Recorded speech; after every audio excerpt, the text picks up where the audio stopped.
ब्रह्मांड नायक परात्पर परब्रह्म परमात्मा असंख्येय कल्याण गुणगण निलय कल्याणी कतान परमानंद कंद चिन्मूर्ति दया सिंधु कृपा सिंधु वात्सल्य सिंधु शरणागत वत्सल अखिल हेय प्रत्यनीक भक्तवांछा कल्पतरु नंदनंदन यशोदानंद वर्धन ब्रजजन प्राण संत भक्त हृदय सार सर्वस्व हृदयेश्वर सर्वेश्वर प्राणेश्वर प्राणवल्लभ भगवान श्री कृष्ण की अहेतु की असीम अनुकंपा से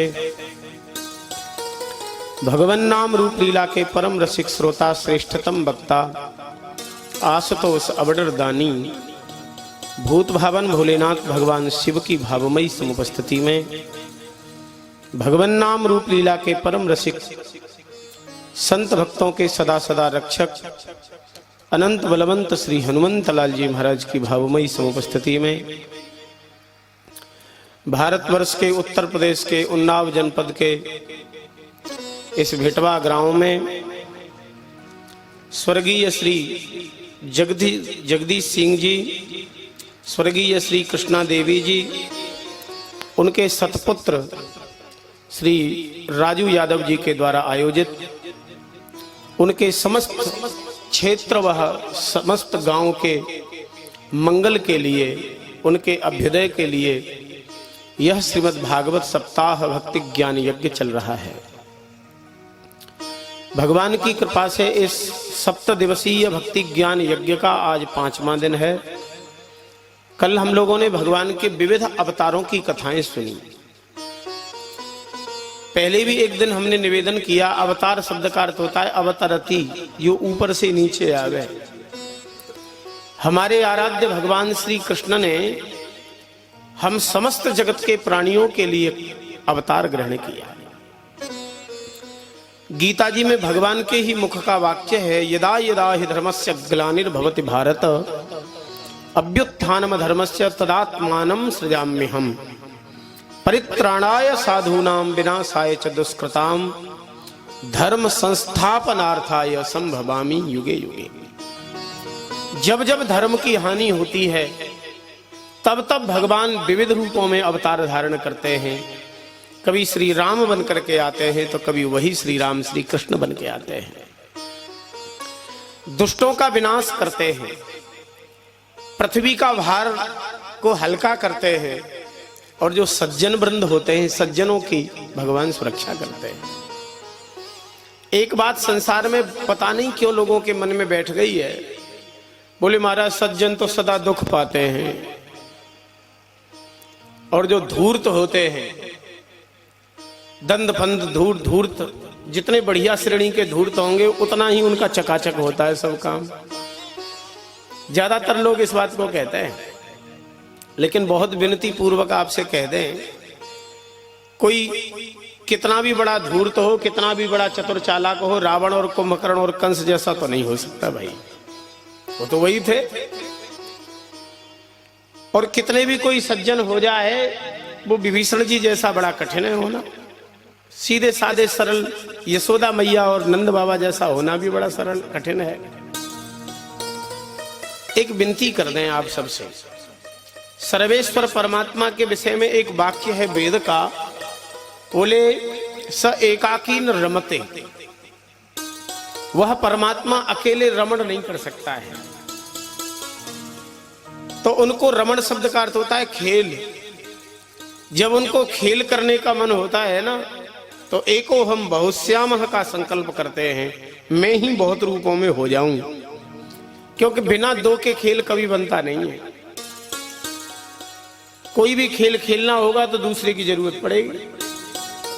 तो जब भगवान को कोई खेल चालू करना पड़े तो उसके लिए उन्हीं के जैसा ही व्यक्ति चाहिए कि नहीं। भाई कुश्ती का खेल हो या कबड्डी का खेल हो या क्रिकेट का खेल हो, कोई खेल हो, तो दो पार्टी होती है ना, उसमें सामने वाली बिल्कुल कमजोर हो तो खेल में आनंद नहीं आता। मजबूत से मजबूत होता है सामने वाला तो आनंद आता है, कहते कांटे की है। वैसे ही हमारे आराध्य भगवान का ये सब खेल चलता है। असुरों का बाहुल्य बढ़ाते हैं और फिर धीरे धीरे उनको नष्ट करते हैं। ये सब उन्हीं का खेल है। तो दुष्टों के विनाश के लिए उनका अवतार होता है, भक्तों के परित्राण के लिए उनका अवतार होता है, भक्तों की भक्ति की वृद्धि करने के लिए उनका अवतार होता है। सो केवल भक्तन हित लागी। इसलिए भगवान का मथुरा में वसुदेव जी महाराज के यहां अवतार हुआ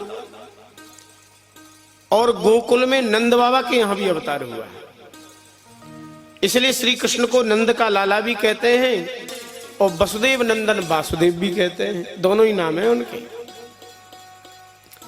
आप लोग बैठे होंगे बोले महाराज कथा में आप हमें भ्रम में क्यों डाल रहे हो, दो जगह से कैसे अवतार हो सकता है, दो जगह कैसे जन्म हो सकता है। तो वह परमात्मा है, वह चाहे तो भगवान वेद कहते हैं सद्वेधा भवति सत्रेधा भवति स अनेका भवति, एक क्षण में अनेक हो सकते हैं। अमित रूप प्रगटे ते ही काला, एक क्षण में हजारों लाखों अवतार धारण कर ले तो कोई कठिन नहीं है उनके लिए।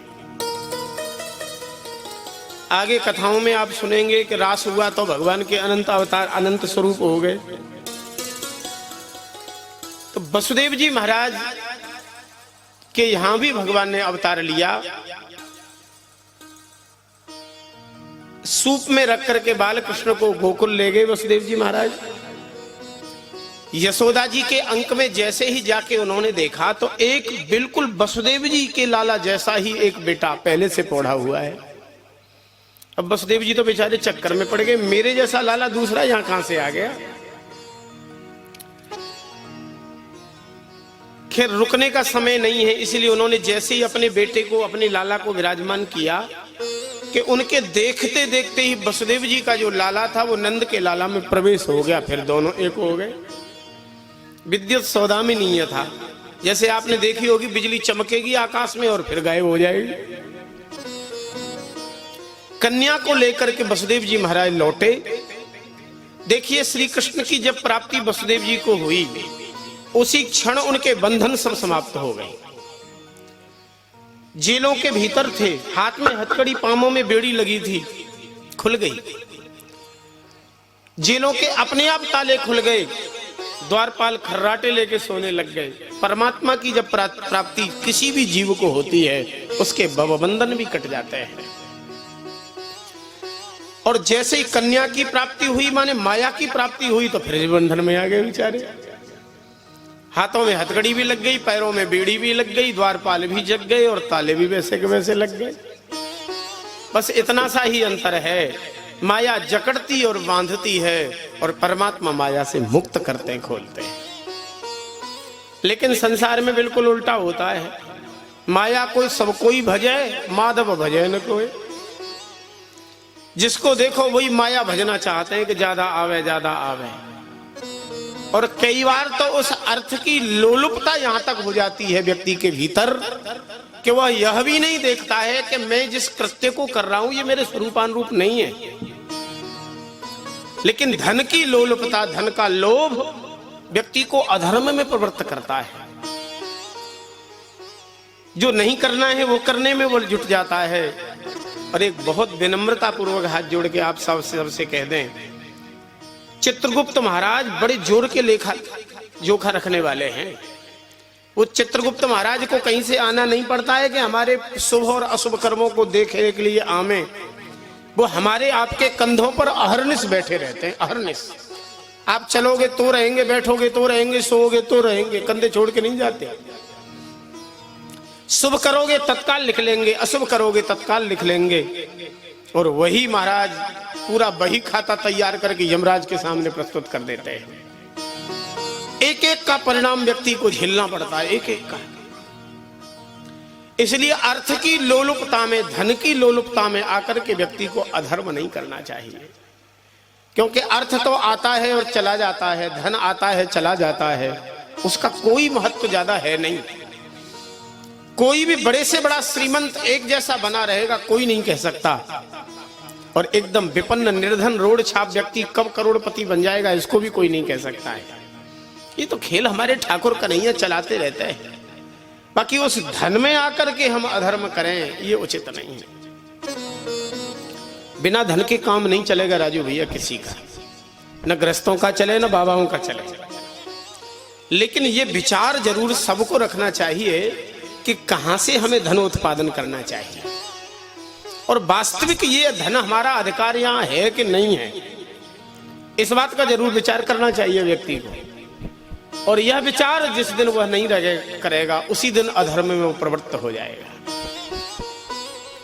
तो परमात्मा मुक्त करते हैं और माया बांध देती है, यही अंतर है।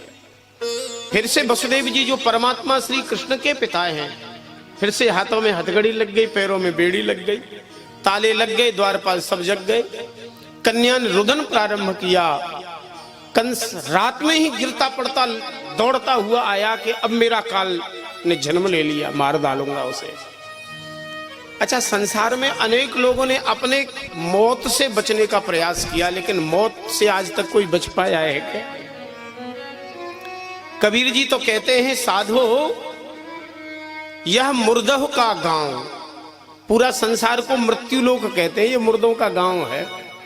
यहाँ सब मुर्दे हैं, कुछ भूतकाल में मुर्दे हैं, कुछ वर्तमान के मुर्दे हैं, कुछ भविष्य के मुर्दे बैठे हैं लोग। एक भी संसार में ऐसा है जो जन्मा है उसे मरना नहीं पड़ेगा, कोई नहीं बचा। जग में कोई थिर न रह पाया जिनका धरिया नाम, साधो मुर्दह का यह गांव।